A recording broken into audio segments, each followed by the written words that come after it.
Thank you, Madam Speaker. This week, in anticipation of the government's response in the next sitting to the motion I moved on assisted reproductive technology and the potential for a donor registry, I'm reading the stories of 3 donor-conceived people to bring attention to their experiences and highlight the need to consider their perspective in the review of current regulatory arrangements. These are Kirrily's words. My name is Kirrily, and I'm a 33-year-old born and raised Canberran. My story starts in the late 80s when my incredibly strong and independent mother decided that she wanted a sibling for my older brother. Being a single mother from a failed relationship in the late 80s, it was a tricky time to be considered a suitable candidate for sperm donation. After many attempts at the clinic, she finally fell pregnant with me.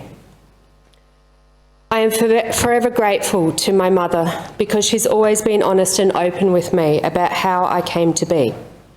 My family are extremely loving and supportive, and my childhood was a happy one. I didn't know any different, and life to me seemed very normal until I was about 8 years old, when I started having friends sleep over at my house. Friends would always ask about the absence of my dad, and I didn't know what to tell them. My mum was very open and honest with everything about me, but we came from a very strict Catholic community, and I was forbidden to talk about our secret with anyone. As an 8-year-old girl, it was very difficult to hide the truth from my friends and family and to be secretive about who I truly was.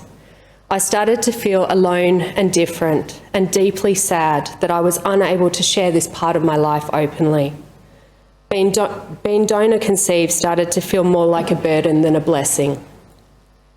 Growing up as a teenager in Canberra, I was very conscious of dating and having an intimate relationship with others for fear that I could potentially have a consanguineous relationship without knowing.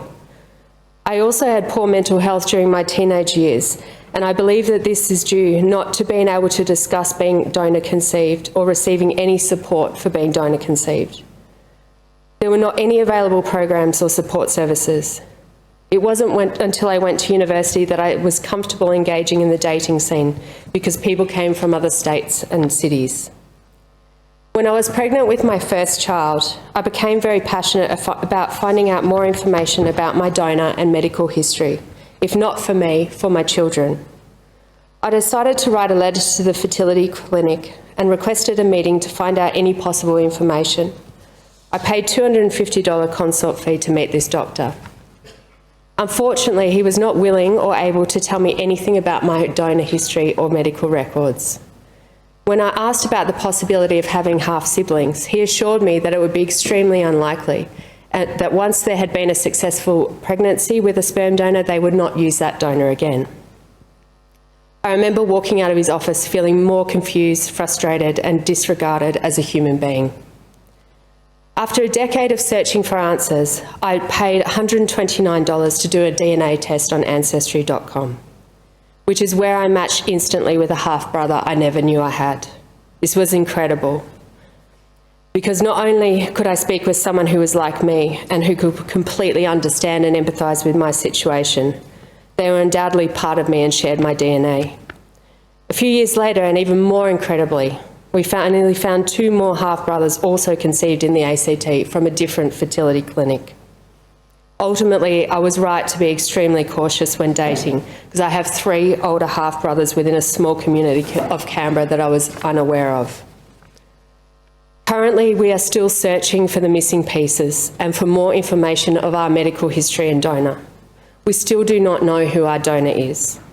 It has proved extremely difficult to find any information or records about our existence.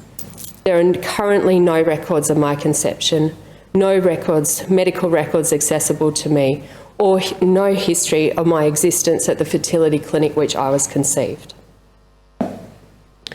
It is stories like Kirrily's that make me incredibly determined to see reform in the ACT and to see the rights of the child front and centre of legislative reform. Thank you.